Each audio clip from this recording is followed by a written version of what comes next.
we talk about how the market is, slowing and things are terrible. I wanted to talk about a house I showed last night. They wanted $500,000 for it, which in St. Louis, 10 years ago, that would have been a sweet house.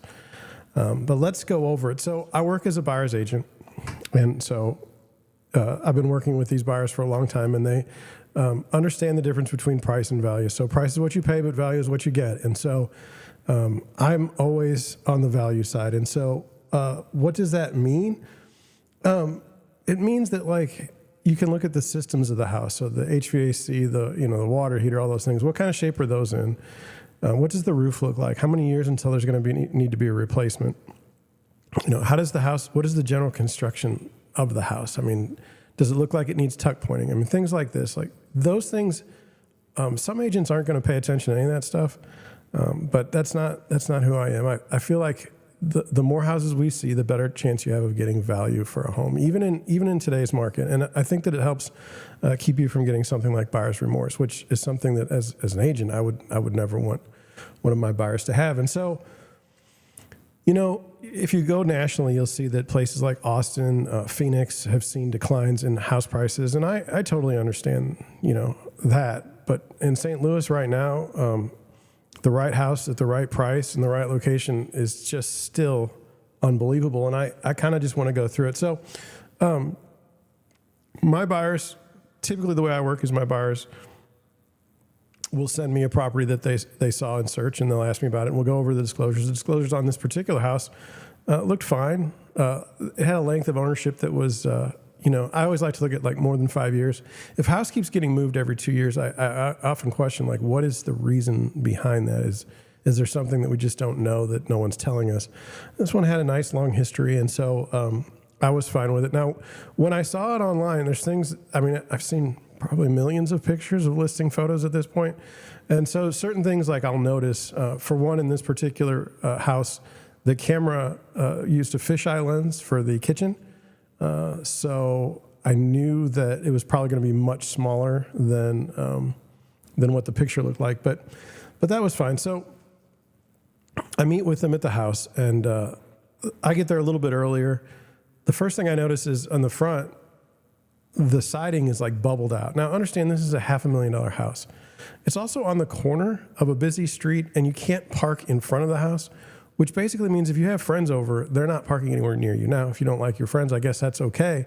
But for other people, it's you'd like to be able to have your friends park all in an area close to your home at least, so that you can, they can be close if they're carrying stuff and stuff like that. So when we walked up to the door, there was no sidewalk between the garage driveway where we had to park and the front door. So we had to walk through the grass, which it's just odd because you could never really park in front of the house and just go up the sidewalk because it doesn't work that way. You're not allowed to park there. So we go up there, and at the front door, there's what was a storm door, but it's just ripped off with 2 hinges at this point, which, as an agent, when you're walking up to a house, like you see thousands and thousands of houses in your career, you can almost tell what you're getting into from just the front door.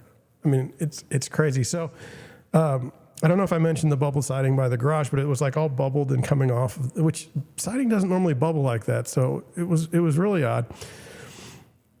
At this point, I pretty much know I've wasted my time. I mean, I don't even need to go in the house, but I figured at this point, who doesn't like to see a good train wreck? So we walk in, go to the left is a living room. The crown molding is up, but they didn't cut it at an angle, so it looks really odd. And the paint's terrible. Now, I wouldn't be critical if this was a $100,000 asking price. This is $500,000 in St. Louis. This should be a good house. Walk to the next room, and there's the floor is kind of, it's shifted up, and there's tile that is all broken and cracked.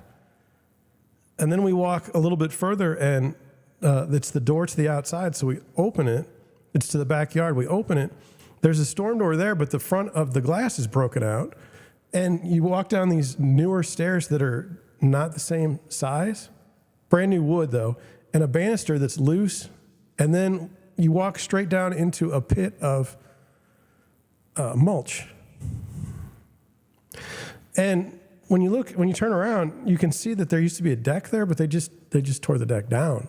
Now there's just steps into mulch.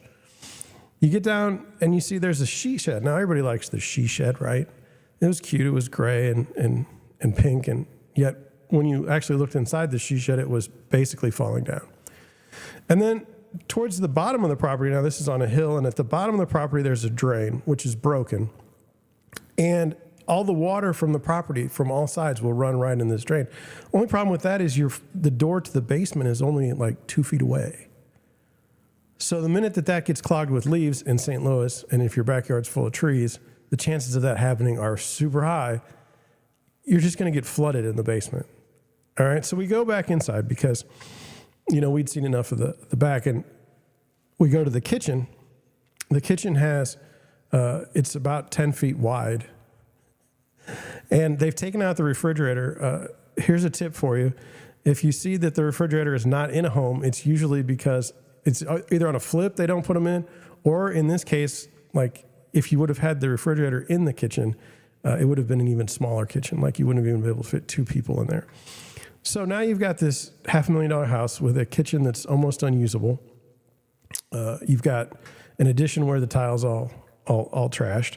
None of the finishes are even remotely interesting. So we decided to go upstairs. Up the stairs to the one side is a bathroom, which is kind of odd. Bathroom off the stairs. You have to go up like 3 stairs and on to the right. And then as we go up, the first thing we see on the left is a remodeled bathroom. Now that was in the pictures, and that was fine. But what wasn't in the pictures was the tile floor that was spongy, which is never good for tile, and uneven. Okay. So then the next room's the bedroom, and off the bedroom on the back is another bathroom. So now you're surrounded by bathrooms in the master. That was also a photo worthy for listings, and that one had the spongy floor as well. Go to the other bedrooms after that. One of them looked like they could lock the door from the inside, or like lock the door to their kids, so they couldn't get out. Basically, a dungeon on the second floor. 2 small bedrooms, and that was it. We went to the basement, and it had been a finished basement at one point in time, but they had torn all the drywall out, at least most of it, and left some of the soggier drywall, like you could see the water stains. Because, of course, what happened was the water was going to come in through the basement. There was no question. So you've got an unfinished basement, $500,000 house. Walk outside, and I told if you're a shifty real estate agent, if you're a shifty buyer's agent, the first thing you say is at what price are we writing the offer? Now, I hate those people. I absolutely hate that. I hate that people are that stupid. I hate that you would think that that's a way to treat your clients. But that's what they do. I could tell immediately that this was not going to be the house for them, and I was like, man, that is a dump. They agreed, and we left. And, one of the things that happens with buyers is they get kind of sad. They're like, I'm really sorry I wasted your time to see this awful house. And I'm like, it's okay. This is my job, and I like to see a good train wreck just like anyone else. This morning I get up, there's an email from the agent that they've accepted an offer on the house. The house hasn't even been on the market for 24 hours, and someone has put an offer in on this house, likely over asking, and it's an absolute dump. And so I just wanted to tell you that, even as of, this is September 23rd, 2023, and there's houses on the market in St. Louis that are absolutely disgusting and still getting full price offers and quick offers. I mean, this house was only available to be seen starting at 10 a.m. on Friday. We got there at 7. So that's all I have. I just wanted to share. I just want to share these stories with you. I wanted to get them down on video because as I go through my career, I'm starting to see I've been in the business a long time, and I need to start writing down what I'm actually seeing and how crazy it actually is. Because I don't think that if you were just generally looking at houses, you would believe that the things that I see. So that was last night's showing. $500,000 doesn't get you much.